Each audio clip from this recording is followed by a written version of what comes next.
T'es-tu déjà demandé si, quand tu vois deux sacs de Macabo, par exemple au marché, ces deux sacs ont la même quantité, même s'ils ont le même prix? T'es-tu déjà demandé si deux tas de tomates qui ont le même prix ont forcément la même quantité? Est-ce que deux seaux de pommes qui coûtent le même prix ont la même quantité, le même volume de pommes? Est-ce que deux boîtes de riz qui coûtent le même prix ont la même quantité, ont la même masse de riz? Est-ce que deux boîtes de haricots qui coûtent le même prix ont la même quantité de haricots? Est-ce que c'est possible? Eh bien non, c'est pas possible, tout simplement parce que l'être humain est imperfectible et donc il est incapable de mesurer avec précision deux choses différentes. Donc deux tas de pommes qui coûtent le même prix ont forcément des quantités différentes. Mais pourquoi est-ce qu'on devrait donc débourser la même somme pour des quantités différentes? C'est quasiment absurde de débourser la même somme pour deux choses qui ont des quantités différentes. Ça n'a pas de sens, n'est-ce pas? Parce que quand tu vas au marché et que tu achètes deux jeans qui ont le même prix, en fait deux mêmes marques de jeans qui ont la même, ces deux marques de jeans ont forcément la même valeur et c'est forcément la même qualité, la même matière et c'est la même chose. Et là tu as deux choses qui sont identiques. Mais pourquoi est-ce que deux sacs de pommes qui ont le même prix ne sont pas identiques? C'est tout simplement pas possible pour un être humain de quantifier avec exactitude ces deux choses-là. Mais pourquoi est-ce qu'on n'installerait pas un système où effectivement il y a cette même quantité-là pour les mêmes sommes qu'on débourse? Pourquoi est-ce qu'on n'aurait pas un système où tu arrives au marché, tu veux par exemple un tas de pommes, je ne sais pas moi, une quantité de tomates de 200 francs, mais cette quantité de tomates est tout simplement pesée et tu repars avec la même chose que celui qui viendra après toi et qui dépensera 200 pour cette même tomate chez le même vendeur.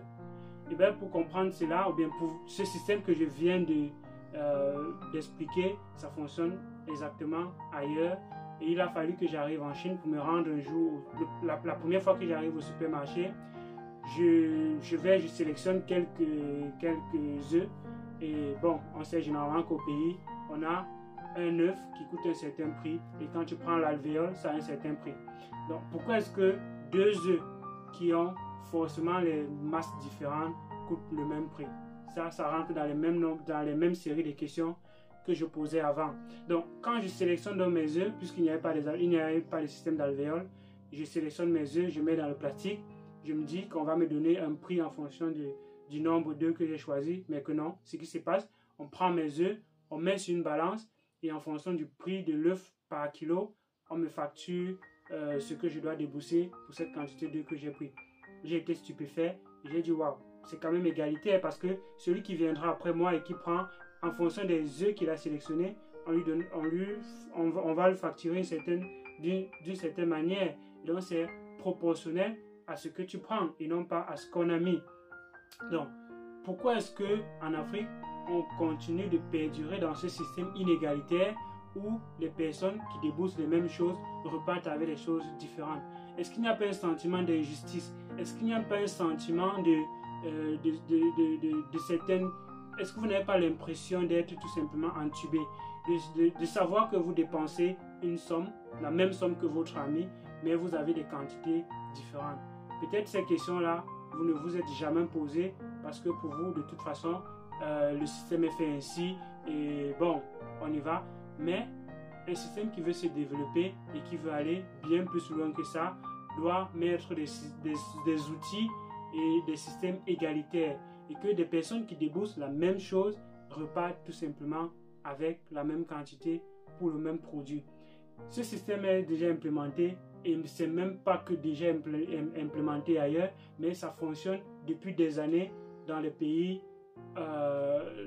occidentaux, en Chine, que tu vas en Chine, en Europe, en France, aux États-Unis, au Canada. C'est ce système-là qui fonctionne. Si ce ne sont pas des produits qui sont déjà empaquetés, tels que les sacs de riz et autres, là c'est déjà bien pesé. Et là on n'a juste pas besoin de payer, tu prends juste. Mais si tu veux en détail, on va donc mettre sur une balance et en fonction du prix et en fonction du prix du kilo de cet article-là, on te facture et tu repars donc avec la même quantité que celui qui va venir après toi.